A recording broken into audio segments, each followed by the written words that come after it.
la question qu'on devait se poser, mais si on n'avait pas mis tel en relation avec tel, est-ce que ça aurait donné le résultat là? Bienvenue à la deuxième partie de notre discussion sur pourquoi Dieu n'élimine pas le diable. Je suis toujours avec mon invité Hugues Fouet.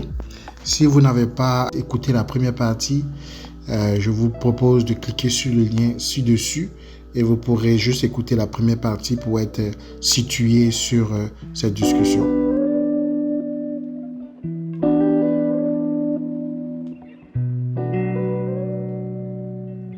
Mais est-ce que... Parce que pour moi, ça n'aurait pas donné le résultat. Ce n'était pas dans le plan de Dieu que ça donne. Non, je ne parle pas encore de plan. Ça veut dire que, allons-y comme si on était en chimie. Si on prend tel matériel et on prend tel matériel qui existe. Moi, je suis le chimiste, je les connais. Ok. Je sais que si on les mélange, ça va donner, ça va faire un gaz ou bien ça va faire une comment on dit ça? Une bombe ou bien une décoction et puis ça va donner ici. Parce que moi, je suis le chimiste, je connais. Mais les pris séparément, ça va pas donner. Ou bien mélanger avec d'autres substances, ça ne va pas donner ce résultat. Oui. Ça veut pas dire que je ne suis pas maître de ces choses mais je peux ne pas être maître du résultat que ça donne. Pourquoi tu n'es pas maître? Pourquoi tu n'es pas maître? Je suis pas maître parce que c'est pas moi qui ai fait la réaction, par exemple. Mais c'est toi qui as créé ça. Non. C'est toi qui as combiné tous les produits nécessaires. C'est pas moi qui ai combiné, justement. C'est pas moi qui ai combiné dans ce que j'explique. C'est pas moi qui ai combiné. Tu as combiné quelque chose, mais ça crée autre chose. Non, c'est pas moi qui ai combiné forcément. Moi, je connais que ces choses-là existent. Ok? S'il y a une réaction, Dieu ne pêche pas, on est d'accord.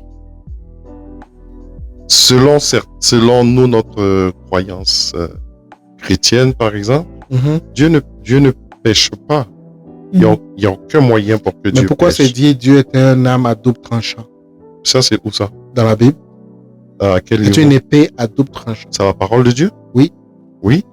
Pourquoi c'était dit? Moi, je pense que ça n'a même pas c'est pas le contexte parce que quand on dit que c'est à double tranchant. Parce que comme tu dis, il ne pêche pas parce que.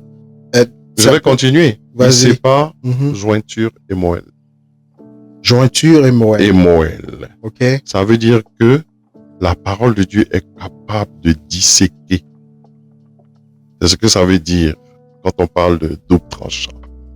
Ça veut dire que quand ça rentre comme ça, pendant que tu penses qu'il est en train de tailler le côté gauche, il taille aussi le côté droit, ou bien même le côté, enfin tous les côtés, il peut faire des choses que tu ne soupçonnes pas que ça se fasse. Voilà, moi, à mon avis, c'est ça quand on parle de double tranchant. Mais pour revenir à ton point de départ, ou bien je veux dire, pourquoi on ne réalise pas que Dieu, il ne pêche pas. Et si Dieu ne pêche pas, ça veut dire que l'homme, l'action, ok, les deux se combinent et puis c'est le péché. Fait que Dieu, il ne savait pas que ça allait créer le péché. Pas qu'il ne savait pas, il ne s'agit pas de ne pas savoir. Il s'agit de il n'a pas fait. Oui, il n'a pas fait le péché, mais il sait. Il sait que ça allait créer le péché. Mais donc en fait, si je comprends bien votre problème, c'est le fait que Dieu soit conscient de ça. Ok? Mais parce ça. Que moi, je pense qu'on n'est pas en train de discuter si le Dieu est conscient ou pas.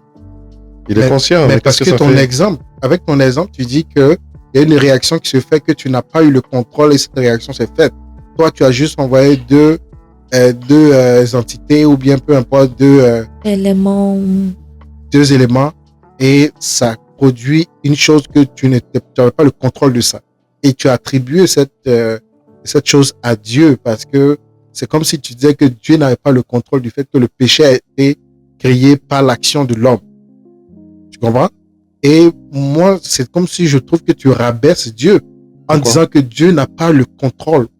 C'est grave si le Dieu qu'on considère comme en étant le plus puissant n'a pas le contrôle sur quelque chose en particulier. Mais en quoi est-ce que Dieu n'a pas le contrôle sur les choses? Mais comme tu Est-ce viens que de tu, dire est-ce sur la que tu lui as, création tu du lui as péché, donné le contrôle qui n'a pas exercé le contrôle? on n'a pas besoin de lui donner le contrôle. Mais pourquoi Il a pas? déjà le contrôle. Mais non.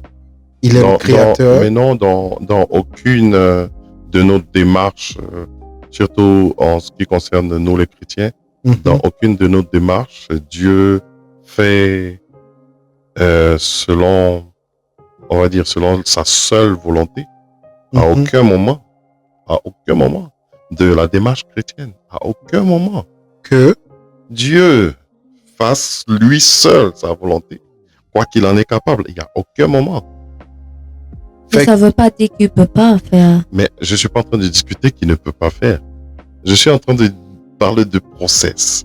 Dieu ne procède pas de cette façon. Dieu a toujours travaillé avec.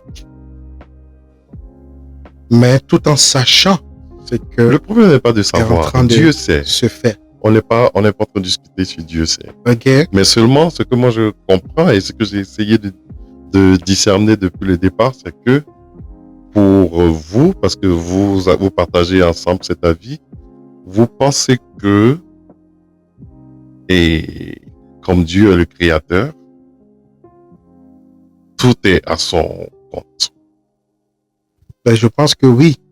Mais c'est ça. Si vous le pensez ainsi, on peut pas avoir plus de discussion que ça. Mais déjà, la réponse à ce savoir, le fait que le péché, comme tu l'as bien dissocié, de toute façon, cette chose est détestée par Dieu. Et est-ce que tu nous dis en finale, en conclusion, à savoir, est-ce qu'il va finalement se débarrasser de ce péché ou est-ce qu'il ne peut pas se débarrasser de ce péché? Mais est-ce que ce péché est associé à lui de telle sorte que, comme on dit, un royaume ne se détruit pas soi-même? Mais la Bible, la parole de Dieu, et surtout, je veux dire, ce que je veux dire va tellement conforter les chrétiens. Jésus-Christ est venu pour régler le problème du péché. On pêche encore? Oui. Bizarrement. Mais il est venu, c'est ce que la Bible dit. Pourquoi vous ne voulez pas croire en ça? Il est venu pour que si on pêche, on soit pardonné facilement. Non. Exactement. Pas seulement ça. Ce n'est pas seulement ça. Mais ça fait une partie de ça. Oui, mais c'est pour ça que je dis c'est pas seulement ça. Ça va plus loin. L'œuvre de Jésus à la croix annule l'effet du péché. C'est pas juste un pardon, hein. Ça annule l'effet du péché. Ça veut dire que quand tu vas même pécher, étant chrétien, ok, c'est annuler ton péché. Alors pourquoi on pêche encore? Parce que nous, les êtres humains, on sait que c'est annulé, on demande pardon, mais on pêche encore. Parce que l'état, le péché n'est pas, comment on va dire ça? Pour les chrétiens, le péché n'est pas un état. N'est pas un état. Oui, c'est-à-dire que tu n'es pas, c'est pas un état que de pécher. C'est pas ton état de pécher, tu vois. C'est un acte que tu poses, ok? Ok. Et que le sang de Jésus purifie et que la parole de Dieu purifie au jour le jour.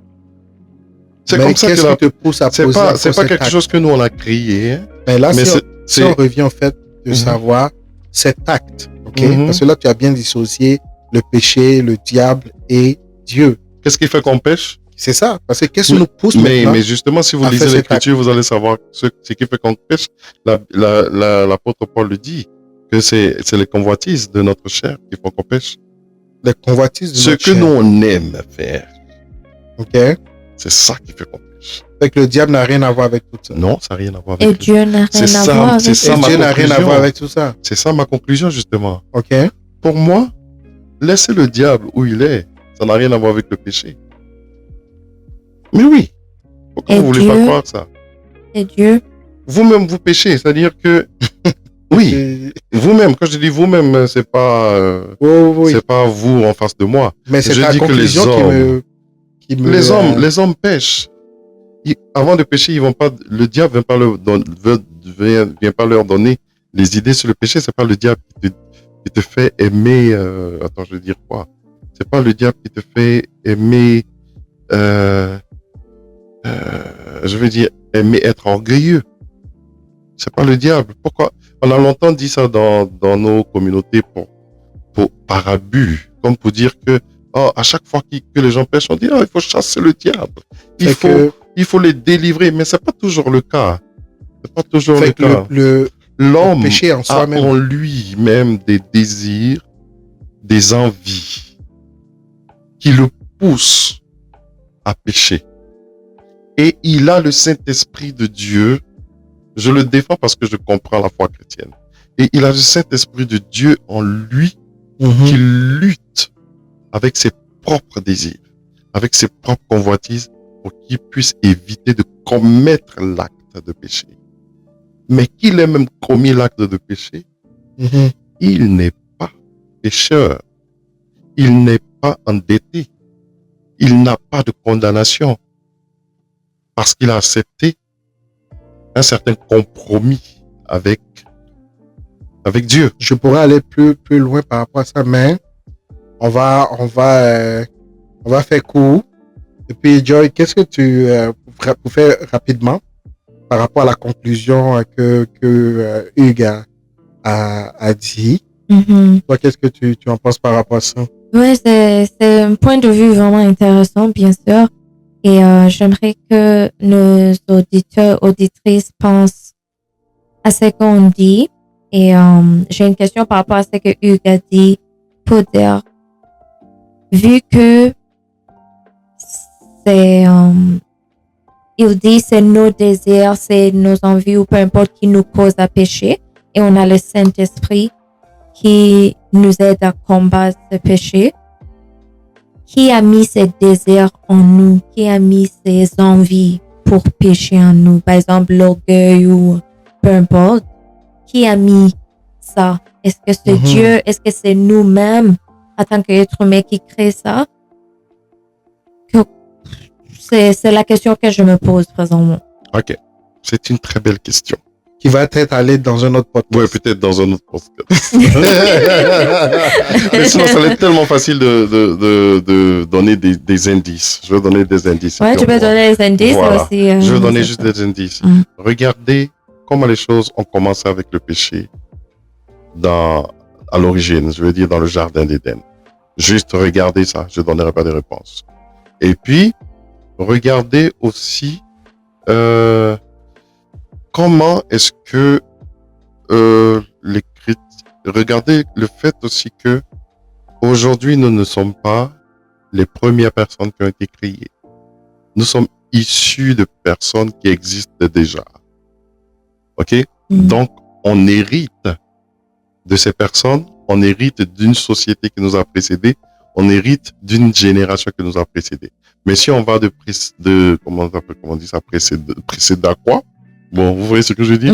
Si on va je sais pas, de succession en succession, on va dire ça comme ça, on va arriver à l'origine de l'humanité et puis on va se rendre compte à quel moment le péché est rentré. Ok, on va regarder. Et en ce moment, on pourra discuter là-dessus et puis ça sera du genre une belle question pour un autre podcast. Ben oui, c'est sûr. Ben écoutez, on pourra jamais, je pense, terminer ce beau sujet. Mais vous qui nous écoutez, qu'est-ce que vous en pensez? Vous avez la barre des commentaires pour pouvoir répondre à cette question, à savoir pourquoi Dieu n'enlève pas définitivement le péché du monde. Est-ce que c'est une nature à lui qui ne peut pas se détacher, c'est pour ça qu'il n'arrive pas à nous l'enlever, ou il l'utilise pour nous mettre à l'épreuve et ceci, cela? Écoutez, c'est une question vaste et on vous laisse répondre ça dans les commentaires. Moi, je remercie encore Hugues pour sa présence aujourd'hui. Ça fait plaisir. Et Joy? Oui. Moi, si je veux apporter une question à ça, c'est quoi notre responsabilité? Parce qu'on a parlé de la responsabilité de Dieu, qui est le créateur et qui deal avec le diable et que lui-même il a créé, qui est supposé que lui il a créé parce que il fait partie de la création. Le diable, il fait partie de la création. Ce n'est pas quelque chose qu'on peut, je veux dire, qu'on peut fuir là-dessus. Il est dans la création, le diable. Voilà. Donc, nous, en tant qu'hommes, c'est quoi notre implication dedans? Parce que on va rejeter la faute sur Dieu, parce que c'est toi qui as créé le mal, c'est toi qui si. Mais nous, en tant qu'hommes, que lui l'a créé, c'est quoi notre implication? Que chacun puisse réfléchir à ça. Yes, merci beaucoup. Peace. À la prochaine. À la prochaine. Bye. Bye.